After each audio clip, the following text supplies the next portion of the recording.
I ran background checks, and today with AI, you can really dig in. And Google, it was fine, but it didn't do a great job. I can run a search on the same partners now through AI, and I'm finding a ton more than I would have or than I did back then. You can definitely do your background search yourself, but I would actually pay for a background check.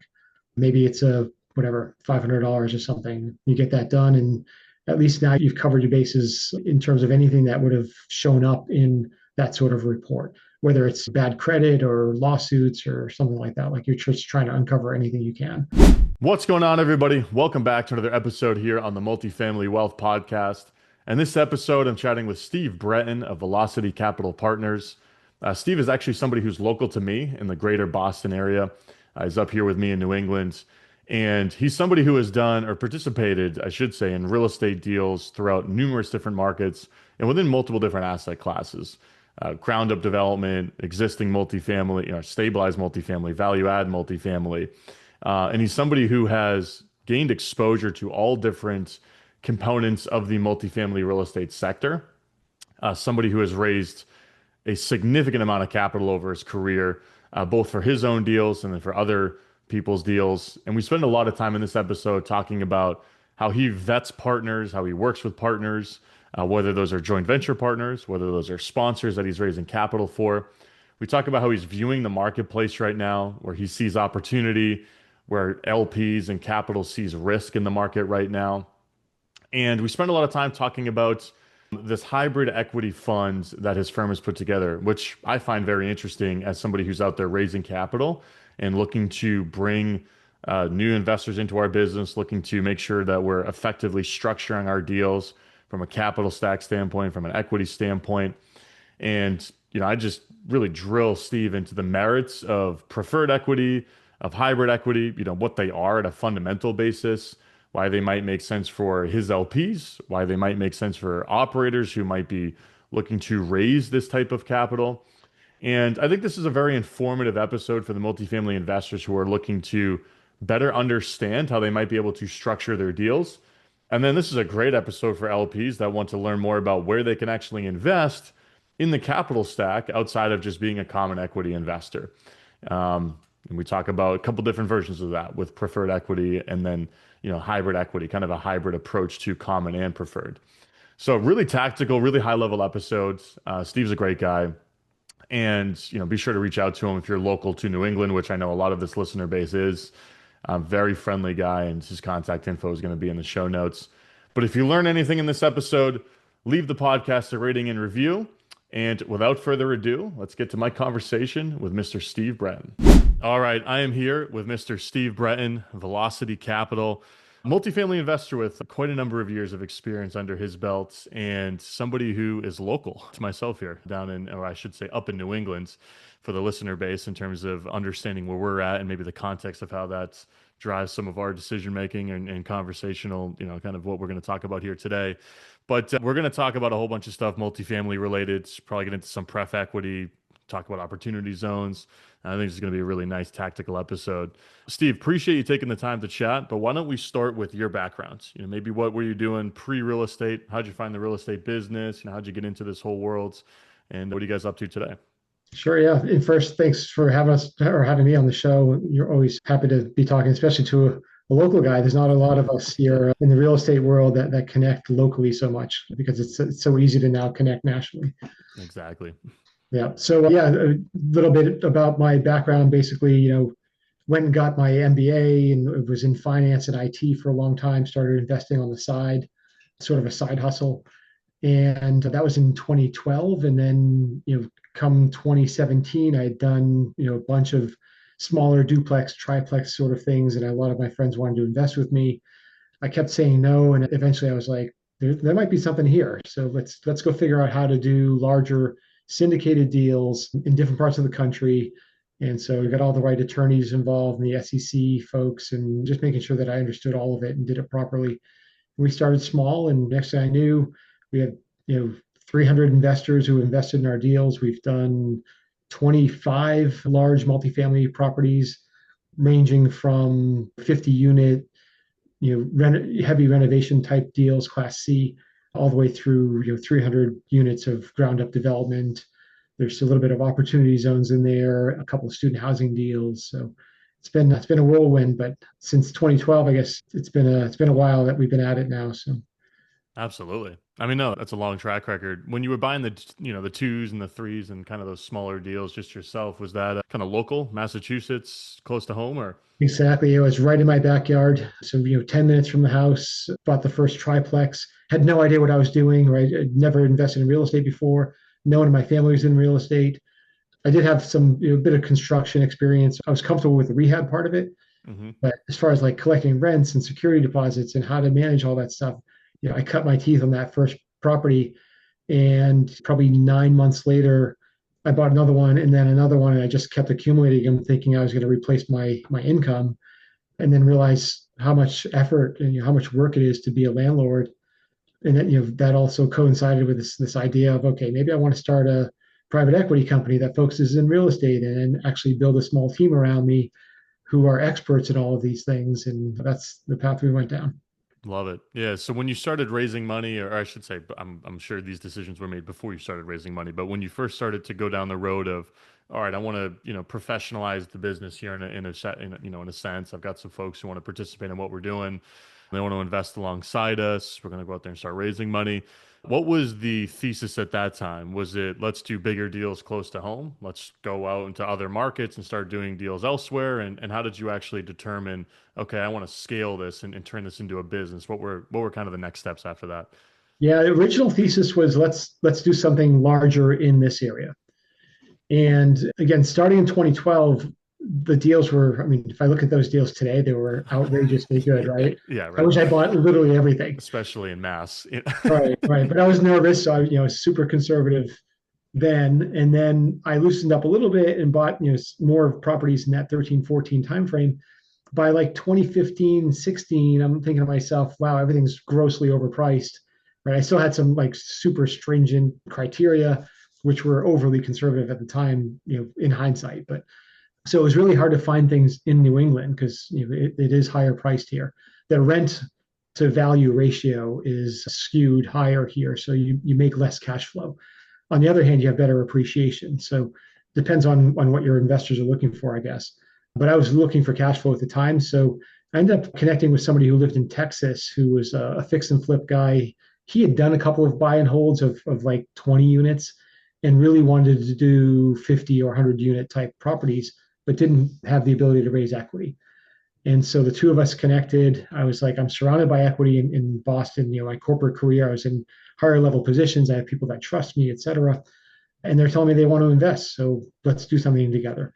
And that was our first deal. It was 106 units in San Antonio, which we did, heavy rehab, and 3 or 4 years later exited with a crazy multiple on. Nice. No, I mean, I think it's funny. I'm sure you've got many folks that you know who are active investors, sponsors, syndicators who are, local to the Boston area or just in New England in general. I mean, I know somebody from New York or Boston or wherever it may be Right. who are like, the cash flow was nice when we were buying as the market was still recovering in the early 2010s and then into the mid 2010s. And then you very quickly Right. realize like, there's a disconnect between my own personal investing goals or my LP's goals and then, as it Exactly. relates to what's available for opportunity close to home.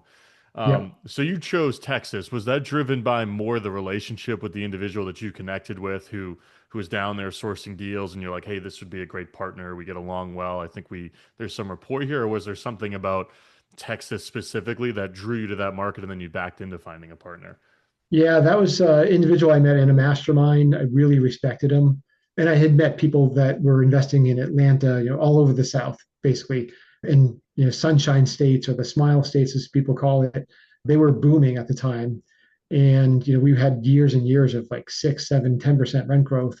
So I was super interested in those markets anyway, but it was, I would say, more relationship driven than anything. And that's still kind of how we invest today too, is like the person that we're considering partnering with probably matters more than the deal. 100%. Yeah. And it's also easier to find a quote unquote good market to invest in. They're defined. You can just look at the data, right? And I don't think there's Exactly. really many secrets around that. I'm speaking very broadly here, but if we're talking about cities or states, like yeah, we could pretty easily define where people are moving to and where companies are, starting to grow and build headquarters, et cetera. that's pretty data Right. oriented. But to find a great partner, that's obviously much more challenging. To find someone Right. who's trustworthy, who you can keep going back to do more and more business with, that's much harder than defining where to invest. So I think Yeah. that's how a lot of folks end up, when they start sponsoring deals with other folks is, okay, the relationship needs to be great between myself and whoever I'm going to work with. And yeah, the market's important, of course, but it's easier to figure that piece of it out. And there's Mhm. not a drastic world of difference between, for example, a lot of the cities in Texas, for example. Fundamentally, there's people moving all of them. It's got the rent growth. There's companies moving there, but we want to work with people that we can continue to work with over a long period of time. Just a quick note on, or a quick discussion on how you actually put that deal together, because I think tactically that's going to be helpful for folks who are maybe trying to do something similar in their world right now.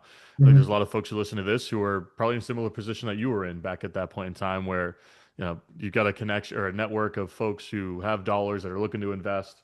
You've got some type of operational partner who's got a great, local presence, whether it's they got their management in house or they're finding great deals because they've got all these local relationships, but they need help capital wise. Now, how do you think about structuring those partnerships? How, Mhm. maybe if you're willing to share, maybe how you put it together at a high level with Sure. that partner originally, and kind of how do you think about just putting those together now with folks you're working with? Yeah, yeah, that has definitely changed a lot over time. But that initial one, it was like, okay, you've done deals in Texas. You're the one sourcing the deal.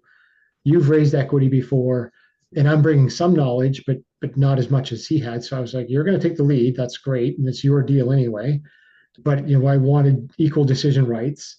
And of course, saying I'm going to take your lead on pretty much every step of the way, but you can't go do something crazy without me agreeing. Yeah, exactly. So we had that lined up there. And then in terms of how we split the deal, I pretty much said, I can do certain things from Boston, right? I can't go walk the property, make sure renovations are going well, but I can certainly do all of the tax work and get our taxes filed with a CPA and other financial things, reviewing the books, make sure the accounting matches the bank records and that sort of thing as general operations go. So we just kind of figured out roles and responsibilities across the board of what an owner would generally do or what multiple owners would do, divided those up, and then said, okay, what I'm doing is worth, I don't remember the numbers, but maybe it's 30% of the GP interest or the sponsor revenues at the end, or capital gains, and he took the rest of it, and it worked out perfectly that way.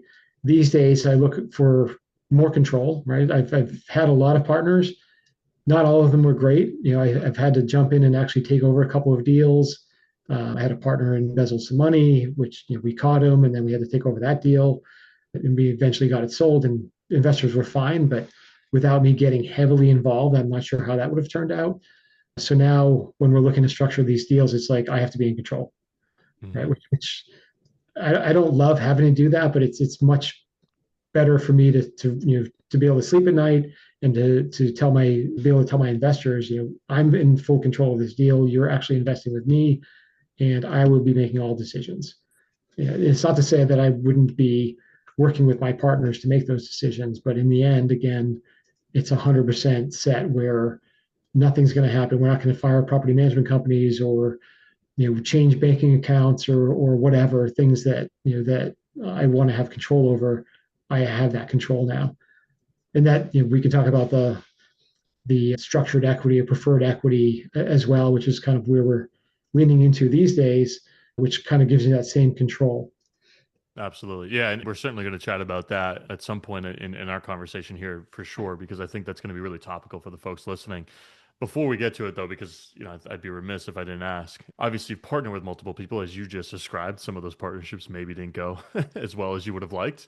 Mhm. I can say the same thing in my world over the years as I've invested as an LP, whether it's bad experiences with a sponsor that I've passively invested with, or folks who I've JV deals with or co-sponsor deals with, where even if there wasn't some truly, true crash and burn outcome to our partnership, where there's a lot of friction while we own the building and it maybe didn't work out that well, and it kind of results in a sale that still makes sense for us and our LPs, but it's like, I think it's in our best interest if we go our separate ways.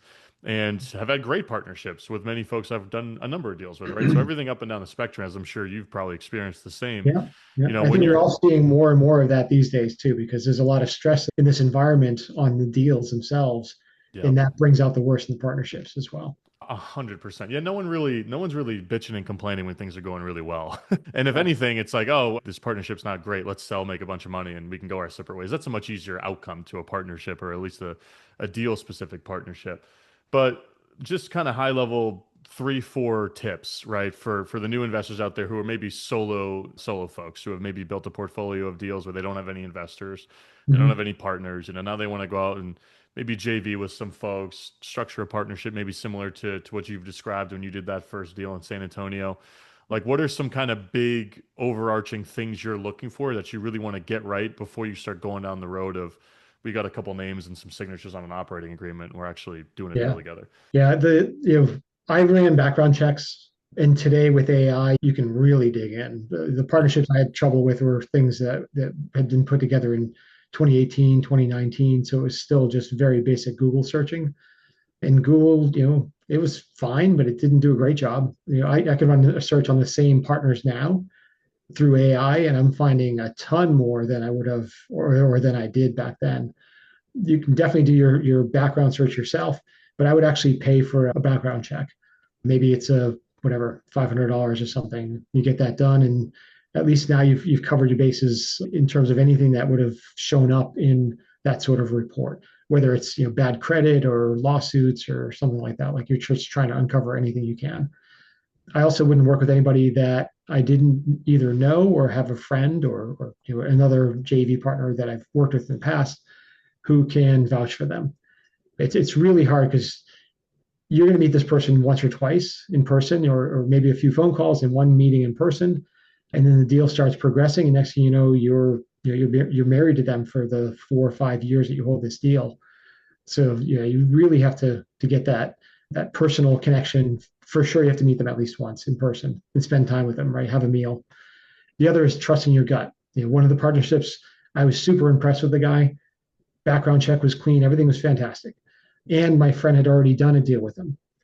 And so everything was like checked out perfectly. Yep. Something in my gut was like, this guy's like super arrogant. Like, he says we're all going to make decisions together, that sort of thing. And it was his deal. And he had 51% decision rights. So he said all the right things. But I was like, there's something about this guy. I'm not sure. But it was just like a little tingle in the gut, right? It wasn't screaming enough for me to listen to.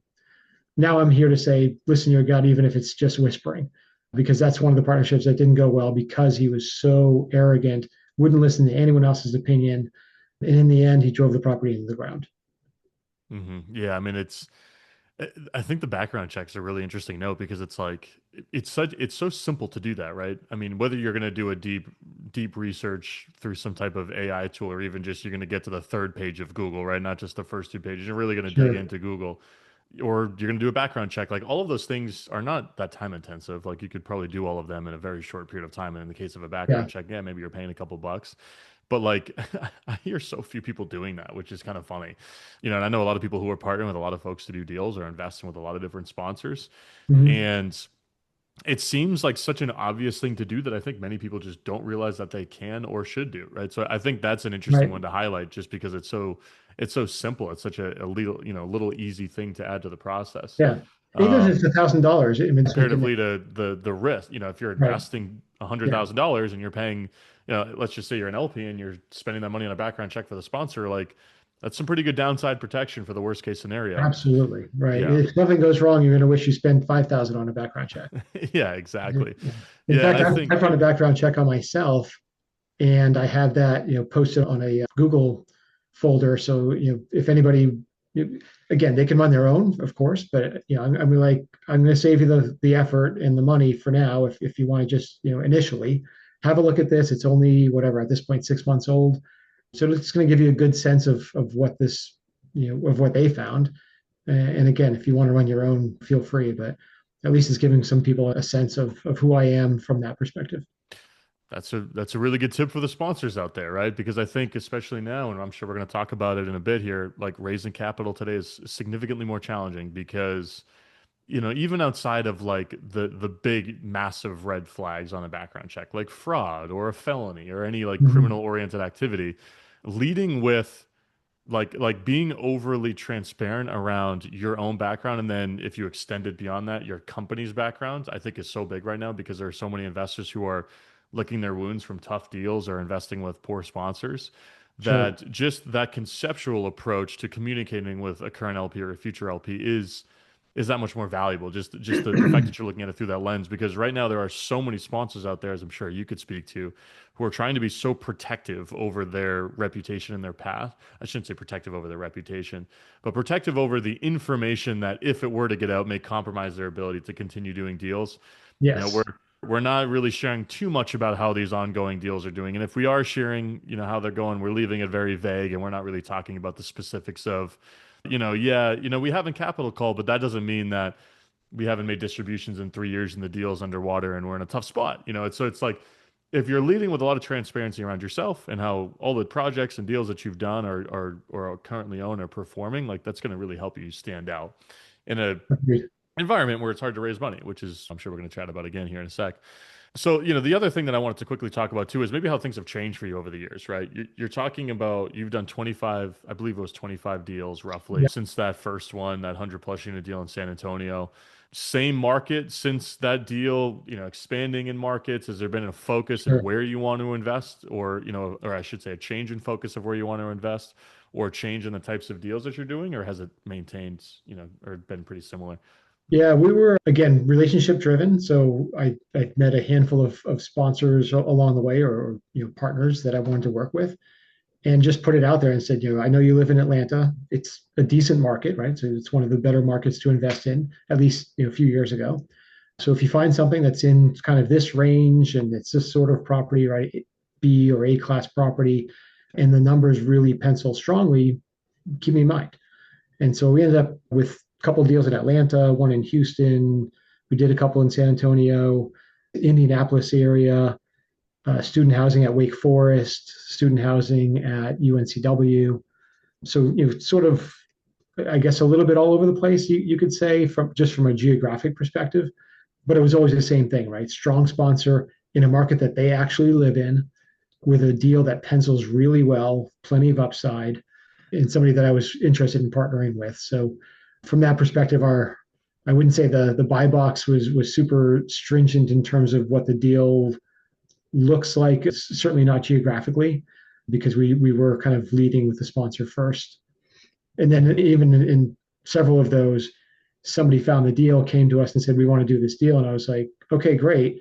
But as much as I like you, you've only done a couple of deals before, right? You don't have nearly the same experience I have. So we may split the economics differently because you're going to be doing most of the work. So maybe you get 60, 70% of the economics, but decision rights will be 51% for me. Yeah. Yeah, and I think that's, I mean, as you've done more deals, even if you're not physically sitting in San Antonio or Houston or Atlanta, you still have a sense of perceptually how to, or conceptually, I should say, how to make decisions around what's happening at the property. When occupancy Exactly. does this, we should do that. When we're going out to refinance, we should try to do these things right before we refi or sell, and we should speak with this loan broker because I got a good relationship and we're probably going to get Mhm. better pricing. Like a lot of that, even if you're not physically present at the property, is still, over time an aggregate skill set that allows you to maybe bring a little bit more value to a deal like that above and beyond just money Right. and dollars, right? And I think that's something that Yeah. accumulates over time, as you're describing. And we generally Um, do have boots on the ground, right? I have a partner in these locations. I yeah, kind of think, I don't think I have a single deal where I didn't have somebody who actually lived there who was part of our team. But even with today with technology and like all the services, you can go to Upwork or something and just have somebody go mystery shop the property for you. yeah, And it costs you a couple $100, and they'll come back and give you a full report. And there's shop reports you can get. It's a professional service. They'll go and tell you, okay, I spoke to this property manager.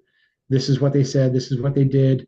They didn't tour me around the any of the areas like the pool or the gym or other facilities, or they did and they did a great job. They didn't follow up the next morning like they should, or whatever it is, and they'll take pictures of units or the grounds so that you can. It's like being there. It's pretty amazing. hmm We still visit the property anyhow, but it's a heck of a lot easier these days than it was even 5 years ago. yeah. It's interesting. I mean, cheap money to spend to get somebody to go out there and actually pose as a resident and to work through the entire process and maybe take some pictures and get eyes on the grounds than you get on Mhm. a plane, right? And I still think it's important that you noted, right, that you still have partners who are local to what's going on and who can get there and get eyes on everything and are going to be managing it, at a little bit more of a local level, which is important because I think there's a lot of folks right now who probably did deals where that wasn't the case and are wishing they had some local presence or somebody who was Right. there, or somebody who could have kept a better eye on the third party management team or whatever, whatever the situation might have been. But even still, it's like, hey, I can bring this aggregate, experience over the course of doing a lot of these deals with different partners and in different markets to where I can help us make profitable asset management decisions along the way above and beyond maybe just what we're actually seeing at the property. All right, let's fast forward a little bit to what you're working on now, because I know you're talking about structured equity, you're talking about preferred equity. I know that there's an opportunity zone component to what you guys are working on. I'll just kind of pose it broadly. Like, what is the Mhm. current investing focus for Velocity Capital? What is the vehicle that you're raising to go out and actually execute on the thesis and to put dough to work? And what are you working on, just broadly speaking, right now, Sure. late 2025? Yeah, we're still looking for direct deals, right? If somebody brings us the right deal or something comes up in the area, we're always open to that or partnering through a JV or a co-GP. But for the most part, we're really looking to do most of our investing through our structured equity fund. So it's preferred equity, or you can call it structured common equity. There's so many different names, hybrid equity. And it's just a matter of how you're going to structure the actual rules around that preferred equity, let's say. So, within that fund, what we're looking for is opportunistic deals that have outside risk reward or risk adjusted rewards. And a lot of it's sort of special situations. So we've got our fund that we have right now. We've done a lot of preferred equity investing directly into deals. So there was a deal that they wanted or they needed an extra $1 million. They were raising 10 million. So we were coming in as 1/10 of the equity, but they had already started raising, and they didn't want to back off. And they were about to close a loan as well. So if you're going to come in as straight preferred equity, you're doing a JV deal. So now you've got multiple entities and a JV entity as well, and then that's where the loan is made. So you can't blow up a deal just because you want to bring in a JV partner last minute. So we went directly into their deal, into the current raise as preferred equity. And again, we were 1/10 of the equity, but we get our money back first. And we get our current pay or cash flows before they get their cash flows. So if the property was only cash flowing at like 2%, we can still get our 6 or 7% cash flows because we're such a small percentage of the overall equity. And Hmm. so that's it was kind of a special situation where they just needed a little bit extra capital. We're comfortable writing a smaller check, right? We're not a massive firm, and so we don't have that 15 or $20 million minimum check size. So we looked at this deal. We love the sponsor. Again, somebody that we knew was on that sponsor team, and we jumped right in. We've had another one where it was a rescue capital deal where there's a developer couldn't finish his mid-rise construction deal. I won't say exactly, but it was over 70 units in Manchester, New Hampshire. So just north of us, an hour from here. Yep. So we ended up going in that deal trying to help them find a loan because we also do capital markets. So my son was a loan broker for a couple of years, and now he's working for me. He's been working here a couple of years as well. So he was trying to work out a loan situation. And the guy ended up being unlendable. So what we end up doing there was a purchase of that property in my entity, where I'm actually the one who got the loan. And we brought in some additional equity as well because we couldn't only get the loan. The lender insisted on an additional couple $1 million of equity. So now we're in a preferred position in an opportunity zone deal in Manchester, right where I grew up, an hour north of me. So a deal that I never thought was possible. Right, the past 5 7 years, I've been thinking, well, I can't invest in my backyard anymore, and here I am finding this amazing deal where we're in a preferred position, and it's an opportunity zone with all the tax treatments and everything. And I'll say just for one more, we did a public-private partnership in Indianapolis where the city gave us 11 million, I think it was $11 million bond. That's a deal we just finished the build on. It was 88 units with retail on the ground floor. Amazing deal, free money from the city, and we're about 50% leased up right now. Love it. Yeah, I mean, a whole handful of use cases, right, for that type of capital. maybe I think it would actually make some sense here to get into like specifics in terms of like you mentioned, current pay, the accrual, let's maybe we'll talk about the most common application of how you invest via pref equity. And I don't know if there's like a most common use case in terms of types of deals that you invest in, but if there is Or, kind of a down the middle of the fairway type of deal for you guys with that type of equity, what the numbers look like Mhm. for you guys, value prop to the LPs that invest alongside you in that preferred equity tranche, value proposition maybe to the sponsor. I know that there's obviously rescue situations and Sure. maybe that's a little bit more, outsized and special, but typical use case for a sponsor like why should I layer preferred equity into the tranches of equity that I'm raising? And then what's the value proposition for the LP that you're helping invest alongside you guys in that Right. type of equity? Yeah. I'll start with the second part there what's the value prop for the LPs. So, as you mentioned a couple of times here, it's a difficult time to raise right now. Yeah. A lot of that stems from there was a lot of deals that went bad and people have been losing money as LPs. I know even a lot of my investors have mentioned to me that they've invested with other people and some of those deals have gone bad. And that's why they're a little bit skittish right now about investing. Or they're asking me, do you know this guy? And do you know anything about this deal I'm in? Do you know if it's going under because he stopped paying cash flows 6 months ago, or whatever it is. So we've got a lot of that nervousness out there. I also have a lot of investors that are just a bit older and they don't want to swing for the fences. And so they've always been cash flow investors to begin with. So when we raise a pref equity fund and we're telling them, okay, our capital is always going to come out first. So, and we're not going to be any more than 25% of the equity, even though in many cases we're only 10 or 15%. But let's say we're 25% of the equity. Well, the property could lose substantial value, and maybe there's 5 or 6 or $10 million ahead of us. I'm sorry, not ahead of us, but behind us in that common equity position. So if the property lost $5 million of equity, we're still not harmed in that situation, right? We still get all of our money back. And then if the property were to stop cash flowing, or maybe it only cash flows at 1 or 2%, a lot of times the sponsor will just stop doing distributions. 1 or 2%, nobody really cares, right? Like, what's the purpose of sending me 1 or 2% as an LP?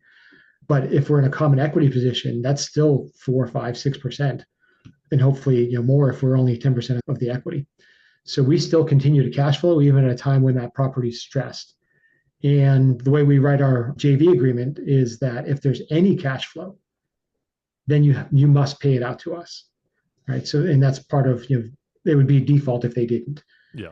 And the reason that that's important on the default part of it is that we have decision rights, including getting cash flow, changing property management companies, refinancing, selling, all of those sort of things have to come in, through us for decision rights. And if there's a default, which means, any one of those decisions or those criteria weren't met, then we can step in the shoes of the sponsor.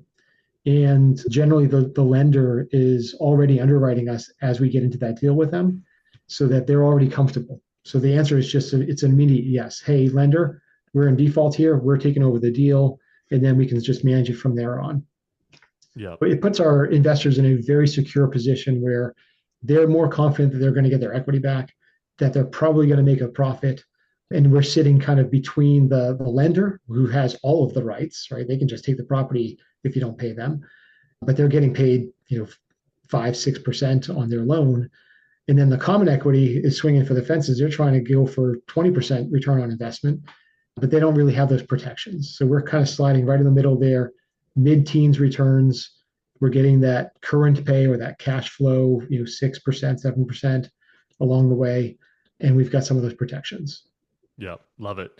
And then in terms of like actual numbers, right? Current versus accrual, like how do you typically, I'm going to just use a multifamily deal as an example. Like let's Yeah, say sure. I'm up in Manchester, maybe not a distressed situation, but I got a 50 unit building. It's 10 million bucks. I'm going to go out there and raise 3 million, 10% of the equity. Or maybe Mhm. let's say I'm going to ask for 20%, 600K in pref equity. I'm just using random numbers here. Sure. I got all the common behind me. I got a, loan at 65%, or whatever it might be, 70%, I think in that example I used. How would you think about pricing that type of deal? Or, is that consistent in terms of how you guys price it, in terms of the pref equity that you're providing a sponsor, or is it, deal dependent? But in terms of the actual numbers around it, what do you typically see maybe in a deal like that, just as a rough example? Yeah, it's certainly deal dependent. And again, as far as like our last dollar in, so if you were to consider us as though we were a lender, the last bit of money that we put into that deal, we want that to be under 75% loan to value. Got it. So we're not going to go to 85, 90%, but 75% is fine. And a lot of lenders right now are only lending at 60%. And that should start loosening up a bit now with rates going down. So, hopefully the market gets a bit better from that perspective for the sponsors. But that's where we are as far as like that loan to value. And then as far as again, current pay is generally 6 or 7%, and we can certainly negotiate differently, right? Just sort of a typical straight preferred equity deal, it's going to be around that 5 to 7% range, and then all in something like 15, 16%. And again, that depends a lot on the deal. It depends, is it ground up construction? Is it a lot riskier? Then you might have to go a bit higher there, 17%, 18%. But the sponsor is only going to do that if they think they're going to be getting a 30% return on the deal, right? So it all depends on the risk reward ratio there. And then from the sponsor side, the second part of that question is, number one, if they're struggling to raise equity, again, which a lot of people are right now, we're kind of a quick stop, right? If we like the deal, we can write $1 million, $2 million, $3 million check. So it gets their deal done, number one. If they're super confident in their deal, like they're for certain going to be getting 18, 19, 20%. And it doesn't matter if we believe they're underwriting, but if they believe it and they're super confident, then why wouldn't they want us in at, an all in at 15 or 16%? Because as soon as we hit our number at the sale, right, we get our money back, all of our equity, and then we get up to 15% return on our investment, we're completely out of the way at that point. And then their common equity gets a boost. So whatever that additional, let's say they're getting additional 5% return on all of the equity. Well, now that's going to look more like 7 or 8% addition for their common equity. And then the sponsor gets to take a piece of that as well. Love it. Yeah, I mean, I think that's because that's the big thing. If you're a sponsor, right, it may make sense to work with somebody who's providing pref equity. If you're like, I have this deal, we sourced it direct to seller, we have all kinds of margin, I didn't compete with any other buyers, we're buying it at 10, it's worth 12 and a half, 13 right now if I were to go and sell it, and I'm underwriting and I'm looking at my 3 to 5 year model, whatever it might be, I'm looking at a 30, 35 IRR or something, I'm going to knock this one out of the park. Okay, well, maybe you just want to give up a little less upside to the folks who are investing in that deal, and you want to just raise a little less equity from folks that you got to pay a promote to, Yeah. or a profit split to, and it's just leverage at the end of the day, right? It's just a different form of leverage, fundamentally speaking, Right. and it Exactly. allows you to maybe do some things as well that maybe a senior lender. There's obviously when you go out there to secure a loan, there's all of the different steps in the underwriting process that you likely wouldn't have at the same level as somebody who's going to be investing as pref equity, but Sure. fundamentally speaking, you're not sharing upside with either a lender or somebody who's investing as pref equity. And the objective is similar in that you want to keep more of the deal for yourself, right? Yeah. And that's a straightforward pref equity deal. There Yeah. are A so lot of many different nuances. ways of structured equity, right? Sometimes you're doing a more of a partnership split. So within that JV, rather than saying we stop at 15, it might be we're going to have a lower current pay of 5%. And then once we get our 5%, you get your investors up to 5%, and then we split cash flows from there. And then let's say we sell the property, we get up to 10% before your common equity, but then we allow them to catch up to 10, and then we split everything from there. Or we can even have multiple more hurdles where we're getting a bit more, then they get theirs, then we get a bit more, they get theirs, right? So there's a lot of different ways to structure this stuff. It's whatever is going to work for that deal that makes everybody happy in the end is really what we're trying to do. And then even actually one more point on the lender side, there are times where we're looking at pref equity where the borrower isn't super experienced, or maybe they are experienced, but mostly with like 50 to 75 units, and now they're doing a 125 unit deal. And maybe they haven't done quite a heavy renovation lift before. So the lender's a bit nervous about it, but they're like, okay, you're lendable, but we're still a little bit cautious. And maybe they're going to try to limit their loan to value, right? So they're not going to give them as much in proceeds. And then when they sign us up as preferred equity, the lender now has a sense of, okay, now we've got somebody who's much more experienced, who has money. So if things go a little sideways, they can always put more money in. Or if things go really sideways, you're just going to step right into the sponsor's shoes and make sure that they're getting their money back, right? And if the pref equity gets their money back, well, then the lender's all set, right? So it's giving them a higher sense of confidence there, and maybe they end up with higher proceeds. Absolutely. Yeah, that's a great point. And this may be a challenging question for you to answer because I believe, just given the structure that you've described, right, there's investors who are participating in the structured equity vehicle that you've put together and are probably, riding shotgun with a lot of the deals that you guys source and decide to participate in. But out of my own curiosity, maybe you're looking at other deals outside of that, or you just, you're speaking with sponsors, you kind of have a sense of what's going on in the marketplace. And you're also, as you just described, investing in a handful of different types of deals, whether it, ground up, existing multifamily, maybe other types of deals as well, different Mhm. markets. Is there anything that you're seeing out there as it relates to like types of deals or market or asset class that has kind of fallen out of favor with the quote unquote, retail LP, the LP who's looking to invest alongside folks like yourself? And obviously, little specialized circumstances you described because you're participating in a lot of different deals. But Mhm. like just generally speaking, I don't know if you've noticed like this market, these types of deals, this business plan is just not really making investors really excited about participating in more so than others right now.